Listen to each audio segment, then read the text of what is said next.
আসসালামু আলাইকুম।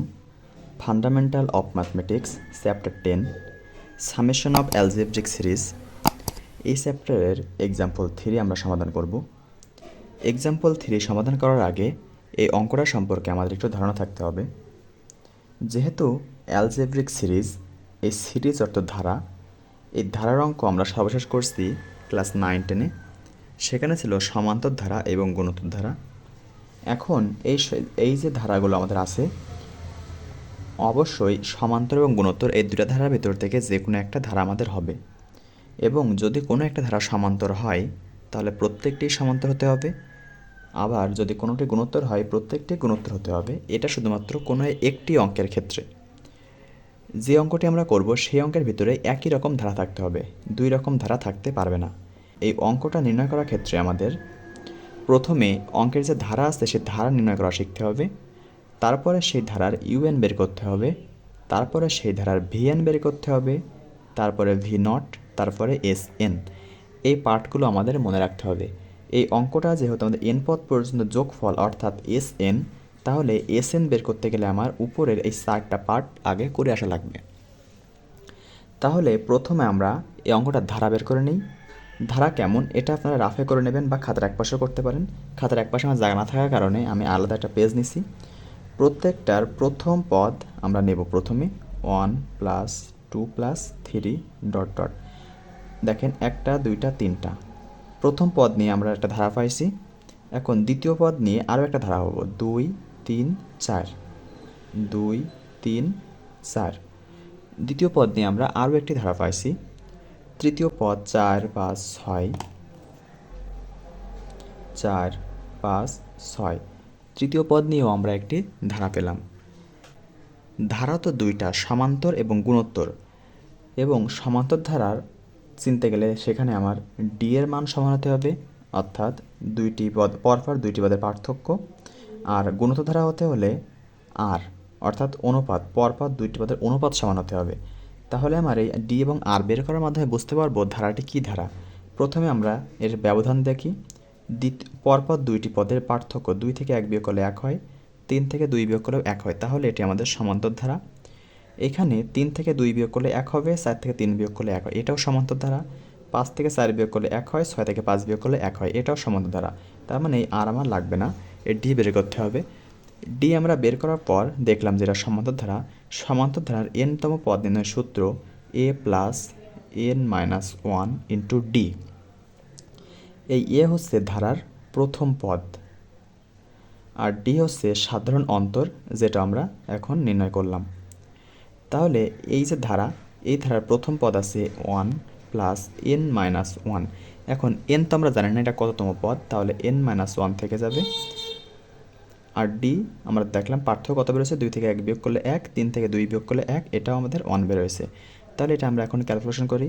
1 + n-1 এর সাথে 1 গুণ করলে হয় n-1।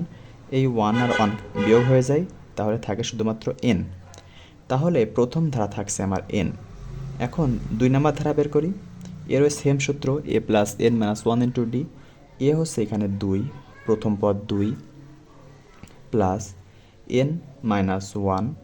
এখানেও ডি এর মান 4 থেকে 3 বিয়োগ করলে 1, 3 থেকে 2 বিয়োগ করলে 1, 1। তাহলে 2 + n-1, n 2 থেকে 1 বিয়োগ করলে হয় 1। এ ধারাও আমরা a + n-1 ডি বের করব। এর মান 4 + n-1 ইন্টু ডির মান এখানে 1, তাহলে 4 + n-1। 4 থেকে 1 বিয়োগ করলে পাবো আমরা 3, n+3। তাহলে এই অঙ্কটাই আমরা ধারাটি পেলাম এইটা, এবং এই যে ধারাটি নির্ণয় করলাম এইটা হচ্ছে আমরা নির্ণয় করে নিলাম মনে মনে। তারপরে ইউএন বের করতে হবে। ইউএন বের হচ্ছে আমাদের এইটা n × n+1 × n+3, n × n+1 × n+3।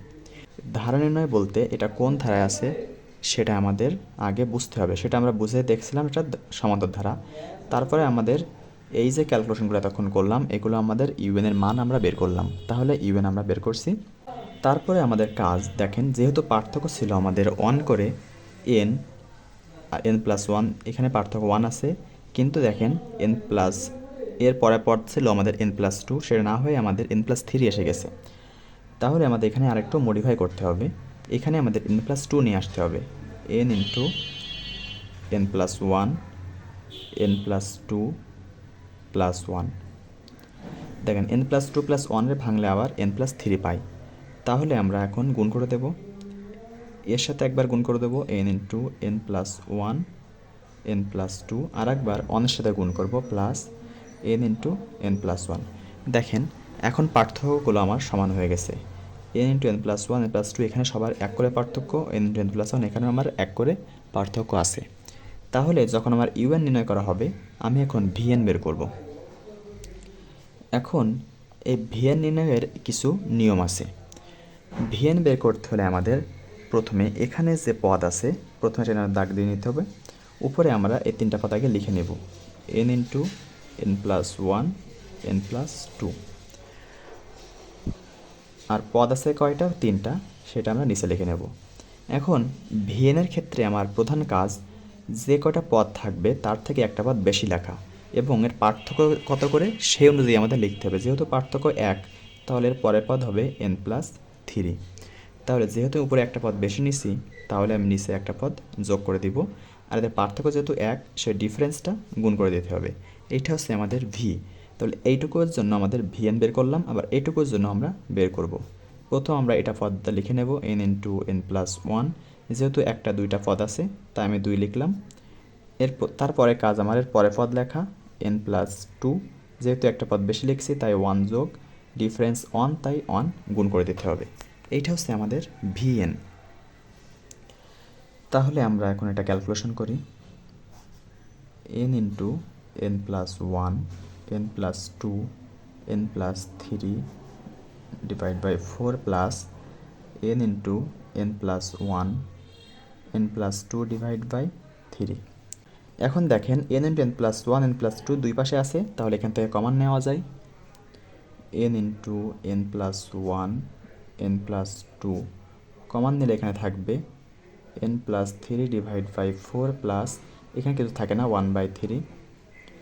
তাহলে এখানে দেখেন n ইন্টু n+1 n+2, এখানে লসাগু করা যায়, লসাগু হয় 12। তাহলে এখানে হবে 3n + 9 + 4।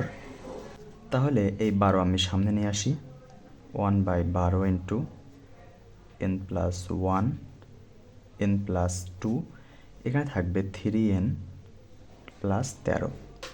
এই ভিএনে আসার পর আমি ইউএনে যেমন করছিলাম যে পার্থক্যগুলো ঠিক রাখছিলাম, পর পদ এবং আগের পদের পার্থক্য ঠিক রাখছিলাম, ভিএনে এসে আমাদের ওই পর পদ এবং আগের পদের পার্থক্য ঠিক করার কোনো দরকার নেই। যেমন আসবে আমরা তেমনই রেখে দেব। এখন ভিএন বের করলাম। ভিএন বের করার পরে আমার ভি নট বের করতে হবে, অর্থাৎ n সমান 0 বসাতে হবে। তাহলে n সমান 0 হলে ভি নট, এই যে ভিএন এখানে 0 বসাবো। তাহলে এখানে দেখেন এখানে যেহেতু সব গুণ অবস্থায় আছে, এই এনের মান যদি 0 হয়, তাহলে দেখেন সবই 0 হয়ে যাবে। এখানে 0 বসালে 1 2, এখানে 0 বসালে 13 হবে, কিন্তু সব গুণ অবস্থা আছে, এই এনের মান যখনই 0 বসাচ্ছি সবই 0, তাই আমি ডাইরেক্ট ভি নট সমান 0 বসালাম। এখন আমার এসএন বের করতে হবে। এই এসএনের সূত্র হচ্ছে ভিএন মাইনাস ভি নট। তাহলে এখানে লিখতেছি এসএন সমান VN minus V naught. VN এইটা, এর থেকে 0 বিয়োগ করলে এটাই হবে। তাহলে 1/12 into n n+1 n+2 3n + 13। এটাই আমার এই অঙ্কের উত্তর।